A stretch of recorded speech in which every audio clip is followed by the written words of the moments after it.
people that have tried every single diet on the planet and still nothing's worked? Have you... Oh, okay, let's start over. I'm one of those people that have tried yo-yo dieting, and I've been one of those people that have also lost weight, gained it back, lost weight, gained it back, lost weight. It was just a constant up and down all the time. Are you one of those people? How do you feel about yourself when you look in the mirror? Or are you one of these people that don't even look in the mirror because you don't like what you see? You're always thinking your thighs are too fat, or your belly's too big, or you have cellulite, or whatever it is. What is it that you say about yourself when you look in the mirror, or do you avoid it? Well, that's our topic tonight. We're going to talk about what we say to ourselves, what could be preventing us from losing weight, and just to start to understand the dynamics behind what's going on with us. So I have a really special guest with me this evening, and I'll bring her out in just a moment. But for those of you that have been watching me for the last 9 episodes on the Hangout with Penny Show, making me a habit, thank you very much, you know that part of my Friday night hangouts include wine. So you know,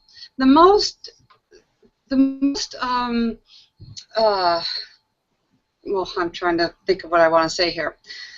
Research, I guess, I do for the program is look for the appropriate wine. And tonight I got Cupcake. We're talking about food and diets and everything, so I thought I could either eat one or drink one. So I'm going to drink some Cupcake wine, and cheers you all, because you're going to learn some fantastic information tonight that truly, if you use this information, will be life-changing. So cheers to that.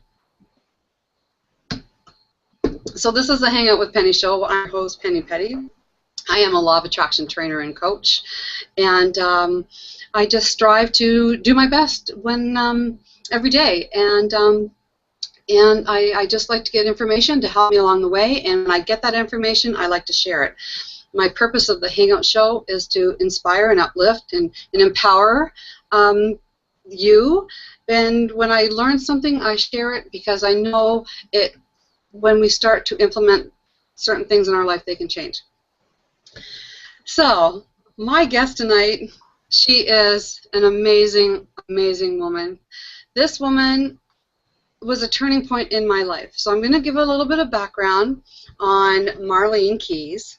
She is the law of attraction trainer and coach. She is a registered dietitian. She's a consultant. She's a keynote speaker. She has an MBA in business. She has developed a program. She's going to tell you all about that. But how I met Marlene was I wanted to change my careers, and I've been watching Michael Loge for quite a few years, and here he was, this big famous person that I felt was so out of reach. But I really wanted to teach what he was teaching. I wanted to teach about the law of attraction because I knew how it was changing my life, and I had an opportunity that I was at a point where I was changing my career. I'd had enough with what I was doing, and I was in the process of studying to be a health and wellness coach, but I really wanted to start business as a law of attraction trainer. So I saw a spotlight series with Michael and his facilitators, and one of the facilitators was a fellow Canadian, Marlene Keys, from Ottawa. And I thought, Ottawa? That's really close to where I live, because I was living in Northern Ontario at the time, and so Ottawa was maybe 6-7 hours distance drive. And I thought, oh, maybe I can contact Marlene. And she was talking about doing a webinar, so I signed up and I listened to her webinar, and it was amazing how the law of attraction played a huge role in creating this wonderful life for her. And I thought, okay, this is the person that's going to help me start my business. So I signed up for 1 hour, 1 hour coaching session with her. It changed my life. She helped me change a belief that I had that certain things were unavailable to me. And there was 2 key things she said. Do I know that for sure? I didn't know that for sure. So did I know that for sure? And she said, lots can happen. So that was about May. September that very year, she and I were in Vancouver.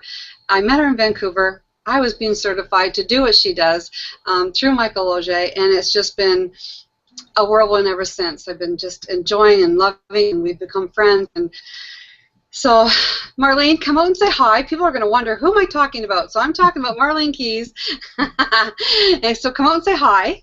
Hello. Wow, that is the nicest introduction I think I've ever received. Thank you so much, Penny. Wow. Well, Marlene, like, there's not even any words, because it is due to you and the information you learned, and then how you teach it is brilliant. It's amazing. And I also know that your background, you have developed this program. So, Marlene, can you come out maybe and just tell our viewers some of your background and what happened for you to make that shift and develop this program that we're going to talk about this evening? Sure, sure. But first of all, before I get to me, I want to say to you, Penny, I was just a welcome vehicle in your creative stream there. You did it all, man. You attracted me, and I was just a welcome resource to you. So you did all the credit. But I'm so thrilled to be here today, because I am super passionate about teaching people and working with people who are having problems with their weight. And it's not surprising, Penny, that this is an area that I'm so passionate about, because I did my training as a registered dietitian, right? So I went to university for 3 or 4 years. I did my internship in a hospital, so I know everything there is. Well, I did when I trained. I knew everything there is to know about food and eating and health and metabolism and exercise, and I'm passionate about all those things. But I also had a keen interest in sort of things metaphysical in nature. I always have. I was attracted to Michael Loge. I was attracted to law of attraction. I was always interested in how the mind worked. But when I was a student, when I was learning to be a dietitian, I didn't have the understanding that I do now. And I remember times, Penny, when I was being trained as a dietitian, and we'd be working with people who were trying to lose weight. And my teachers at the time said to me, well, Marlene, one of the tools we use to help people is to get them to keep a food log. Right? Many people still do that, and write down everything you eat and everything you drink and measure it and the time. It's a tool that dietitians use quite frequently. But one of the things my teachers told me at the time was, we use them, Marlene, but they're not very accurate, because people tend to underestimate what they're eating. But it's the best we have, so get people to write everything down. And I was a student. What did I know? So when I would have clients and they would say to me that this is really what I'm eating, like everything here, this is what I'm doing, and I still can't lose weight, in my mind I would think, well, they're just not telling the truth, because that's what my teachers told me. Yeah. But as I got older, and as I got more wiser, and as I understood how our mind works, they never talked about that in dietetic school. And I started to understand the law of attraction. I started to put a few things together. And I remember saying because when you work as a dietitian, you're working with patients, you get quite close to them, right? This is what we do with clients, because you build a trust. And I remember as a student saying to this one woman who was struggling with her weight, I remember saying to her, can you help me? Can you help me understand why you overeat? Why do you do that? It seems so counterproductive to me. And I remember she said, Marlene, it's not counterproductive, it's very productive, because it numbs me. Yes. It numbs me, living a longer life is irrelevant to me right now if I'm unhappy or if I'm feeling fearful. And I remember thinking, wow, nobody's talking to me about this, nobody's teaching me about this. We're teaching you to eat kale and sweet potatoes, but it's only a small aspect of what's really going on. Yeah. So if we're not, we're just not addressing the real underlying cause of what's going on. And so as my life progressed and my teachings and my learnings progressed, I got less interested in talking to people about food. And I got more interested in talking to people about, you know, what's going on in here and what's going on in here and how they are feeling and then get to the food. And it's an area that, as I said, I'm really passionate about because I think it's a missing piece of the puzzle. It's like sometimes, Penny, when I speak about this topic and I have an audience in front of me, I have a PowerPoint slide, and the slide is these doctors standing around a sink, and the sink is overflowing. The water's flowing on the floor, and the doctors are all mopping up the water, but they haven't turned the faucet off. Yeah. And it's not a knock on doctors. I don't mean that, but I mean we're not addressing what the real root cause of the problem is. And so that's where sort of it evolved. I was a dietitian, and then I was in business, and then I became a law of attraction facilitator, and then it all came together. So here I am. Yes, no, I'm glad you're here too, because you have a wonderful program.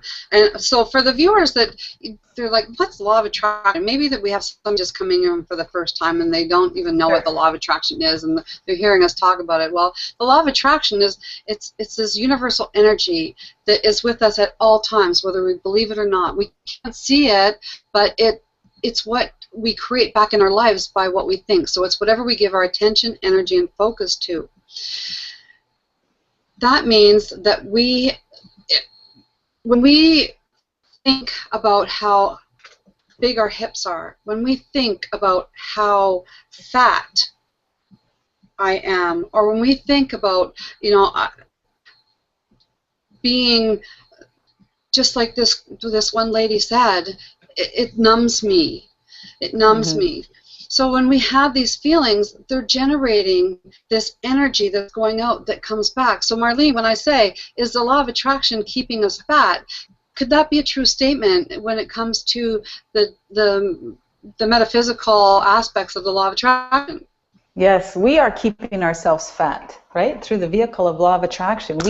We are creators. We are the ones that are responsible. And I don't say that in a blaming way, but you're very right. You know, like when we are unhappy with the way we are and with the shape of our body, we hold that heaviness closer to us.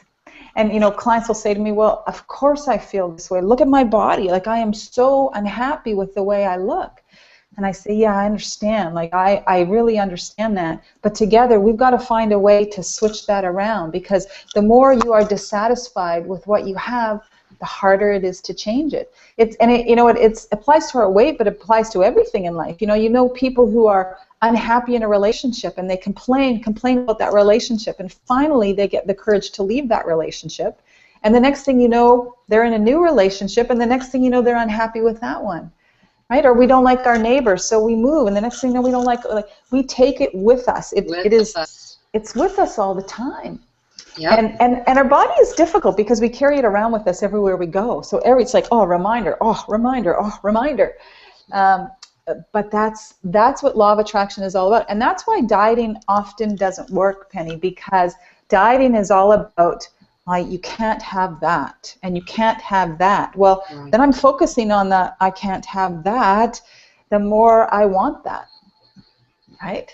It's anti-law of attraction. And that's why many of them don't work. And you know, the whole dieting, you know, foods that are good and foods that are bad, you know, it's a very small step to making us feel that we're good or we're bad, you know. Or I remember, you know, as a dietitian, some of the terms we use, like we used to talk about patient compliance, which has this sort of weird, sort of, I don't know, like I'm bribing someone, you know, and it's all based on fear, like fear that you're going to get cancer, fear that you're going to get diabetes. It's the wrong place to start if we're trying to achieve health. So it comes from feeling that I'm okay how I am. It comes from a love of me. And so the program that I teach, it's kind of interesting, but most of it is not about food at all. We don't talk about food at all, Penny. And you know, because you participated, but we don't talk about food. We talk about you. It's a very spiritual program. We talk about you. We talk about coming back to a love of ourselves. And you know, many of the things we do, we're so anxious to take action. we're so anxious to take physical action about things. You're like, oh, well, I don't like my job. Well, I'll leave my job and I'll go get further education. Or I don't like my mate. Okay, I'm going to leave my mate. And and I'm not suggesting that physical action isn't important. It is. We got to get out there and do stuff. We have to eat well. We have to exercise. But when we make the physical action the main component of what it is we're trying to do, without also giving some consideration to our mindset, it's like we're trying to do it with one hand tied behind our back. It's possible, but it's so difficult, and so we lose the weight, but we haven't changed what's going on inside. So sometimes the weight will come back again, because your body is just a reflection. It's a mirror of what you're feeling inside. That is so true. And yes, I did participate in your program when you started it, and it was a true eye-opener for me, because there were so many things that I never really thought of. Because I had that aha moment. You taught us that it happens in the mind first, then the body. Right. And over the course of the years, we're trying to change the body first. Yes. But your program was so different than any that I've ever participated in or tried over the years. And your program taught me the importance of treating your body sacred, loving your body. And it was a huge awakening for me, if you will, to say that, in even whatever point of wherever you are at any particular point in time, love where you are. So I treat my body, and you taught us this, so I treat my body with kindness, I treat my body with love. And once the mind starts shaping how your body will start to shape by your thoughts, as opposed to the other way around. Did I get that right? Is that what you're trying to get? You are so good. Our bodies, really, the way I like to think about it is our bodies are neutral. Our bodies don't cause stuff. Mind is cause, and body is effect, if that makes any sense, right? It starts here, and then it comes out here. So when we start to pay a little bit of attention to how we feel and loving ourselves. And the other thing we talk about in the program is, coming back to a love of food. Because this is an interesting topic too, because many women who I deal with, who when we start are overweight, will say, oh, I love food, that's my problem, I love food. But when we talk about it in more detail, they don't love food. They haven't really enjoyed a meal in a long time, because it's so associated with, I should have, I could have, I would have, why do I, what? That there's not a love of food there at all. It's a battle. And so we got to deconstruct that. We got to deconstruct the thoughts that have been going on in our head for so long and come back to love and appreciation. And it's true, you said it, once it starts here, then it becomes so much easier. We start making wiser choices, and we start slowing down and appreciating and treating ourselves with respect. And all of a sudden you're making choices that feel good, and you think, wow, that's a better choice for me. And the two go hand in hand. I often say, mindset and skill set. You gotta feel good about yourself, and then all the knowledge and diets and foods that are good for you and exercises become what's the word I'm looking for? It becomes easier. It just becomes easier. Yes. Yes, that's so true. And even the words that we say to ourselves, oh, I can't even look at that and I gain weight. Right. So then we're sending out that energy of gaining weight. And I'll share something, for the people that are making the Hangout with Penny a habit, they know that I'm sharing lots of my personal stuff. And last few months I've come to take care of my mom, and I've become a caregiver for my mom, and it was rather stressful. And there was many times that I've had that, stress can make you hold on to the weight, and this. So of course, what was I thinking? I'm hardly eating anything, but yet I can't lose the weight. Right. It's got to be the stress, right? So of course, then it's like, oh, wait a minute. what am I saying to myself right now? I'm actually creating this more weight by my thoughts. It's like, okay, so if there's is stress going on in my life right now, what can I do about it? What can I do about it? I can get out there and I can get more active. I can start being more deliberate and realizing, okay, this can happen if I don't do anything about it now. And so your program teaches us about how to think first and then react. Right.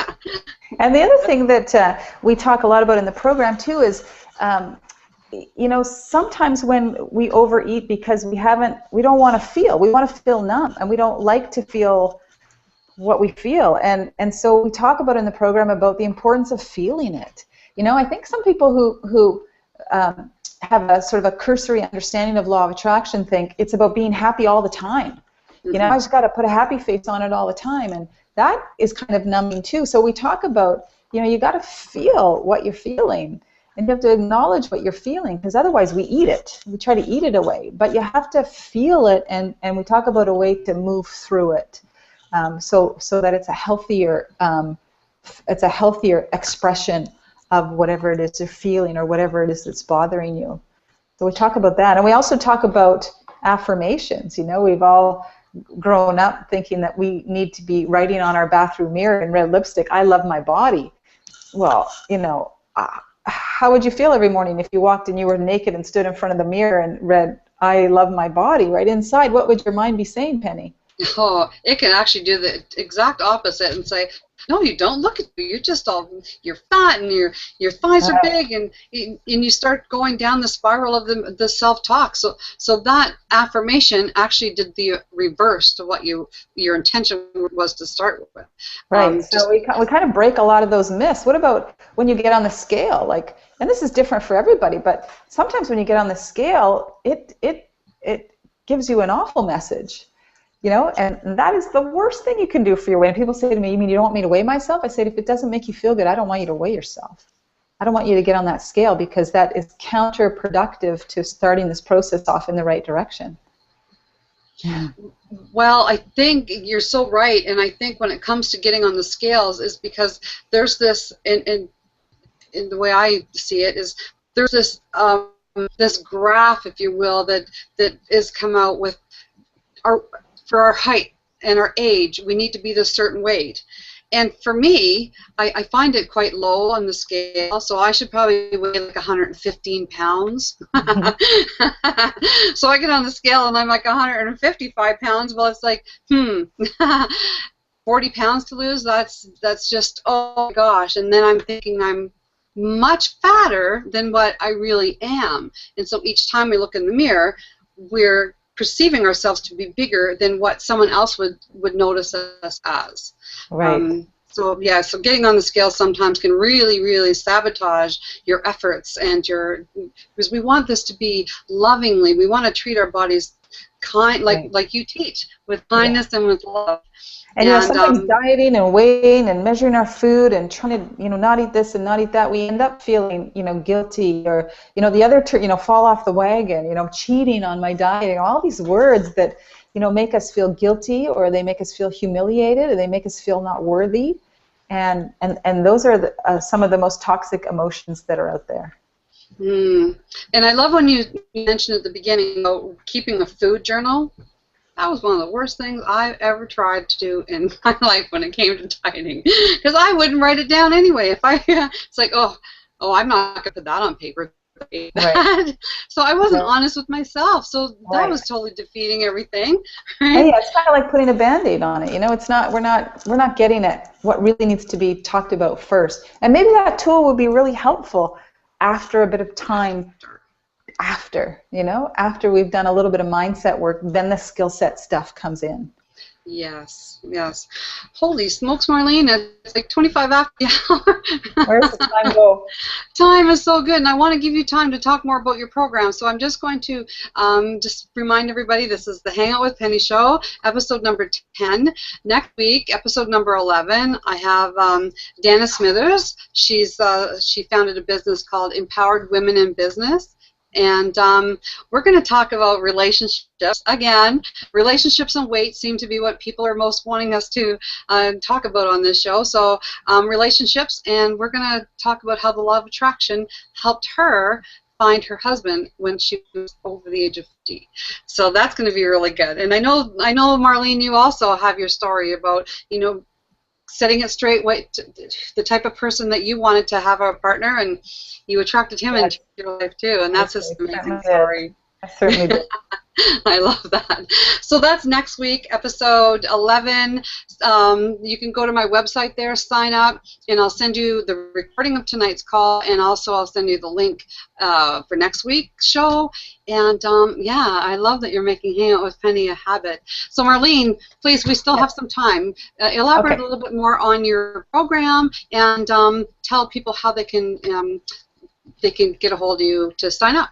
Sure. Thank you, Penny. The program is called The Mindset Way, W-E-I-G-H, The Mindset Way. It takes place via conference call over the phone. It starts on Monday, which is October the 6th, and will run Monday and Wednesday for 8 calls. Similar to your Hangout, Penny, it's, you know, calls are anywhere from probably 30 minutes to an hour, depending on how much interaction. Sometimes there's lots of question and discussion. But it's very experiential. The classes are cumulative, meaning we learn and we apply, we learn and we apply, and there's lots of interaction in between the actual calls because we have a private Facebook group where participants can exchange and talk. So it starts on Monday night. Registration, because today's Friday, I'm closing pre-registration this evening. So this evening, by midnight tonight, after midnight tonight, the price rises. So today, the price for the program for the 8 weeks, I should mention too, Penny, that it's 8 calls followed by a 12-day menu plan. So we spend all our time up front. We don't talk anything about food. We talk about mindset. And then once we have our mindset in order, then we start talking about food. So that's part of the program as well. So it's a menu plan and a grocery shopping list, and we're all together and we're talking about it as we go through it. But it's mindset first, skill set second. The cost of this program is $197, Penny, if your followers register tonight. After tonight, the price rises to $219. If anyone is interested, they just need to reach out, send me an email at info@keys2lawofattraction.com. Say that again, info@keys, K-E-Y-S, like a car key, info@keys2lawofattraction.com, and let me know you're in, and I'll get back to you. We're getting excited and putting some great work in to start on Monday night. Well, it's an absolute brilliant program that you've created, and something that was long overdue, I think, but it's here now. And just having these tools, starting with the mind first. Start with the mind, the body will start to catch up instead of doing it the other way around. Well, Marlene, do you have any final words then for our viewers about the mindset way, or just the law of attraction in our bodies? I would say, keep an open mind. I would say to your listeners, there is another way, and it's easier, it's less of a struggle, and it's more of a release. And keep an open mind and come and learn more. And I would say congratulations to you, Penny, for a fabulous hangout. It's really a pleasure to be here, and I'm so glad that you and I have stayed connected, and that I'm honored to be a guest on your show tonight. Oh, well, thank you, Marlene. And yes, I'm just thrilled that we have stayed connected. And that's something that you said. You're like, I have a feeling we're going to be seeing a lot of each other. and we have. And we are. Here we are. So the Mindset Way, it is a brilliant program, and it's just something that actually it's life-changing. And when we can start thinking in our minds that we are okay just the way we are, when we can start loving the way we see ourselves when we look in the mirror or in the shower. That's how I started. I started in the shower, so I wasn't in front of a mirror. And as I would wash and lather up, I would say, I love my arms, I love my neck, I love my body. I did that for a long time. And so just make love to your body. Mm-hmm. Be kind to your body. Yeah. And we often don't treat ourselves as well as we treat other people. So it's about giving yourself that respect. and putting yourself first, which is okay, which is what you need to do. Yes, yes. Yeah. Because when you can have that self-love for yourself, you'll attract that self-love. So if you're looking for that ideal partner, start with the self-love for yourself first, and that partner will be attracted to you. He'll treat you or treat you how you deserve to be treated. So anyway, Marlene, thank you so very much. I'm honored that you're here, and you have been a true inspiration to me, and I really mean it from my heart that you're just a very special woman, and what you do, you change lives. So thank you very much. Thank you, everybody. No, thank you. That concludes the episode 10 of the Hangout with Penny Show with Marlene Keys, The Mindset Way. Info at keystoLawOfAttraction.com. Sign up there for her program. It'll change your life. So goodbye, everybody. See you next week.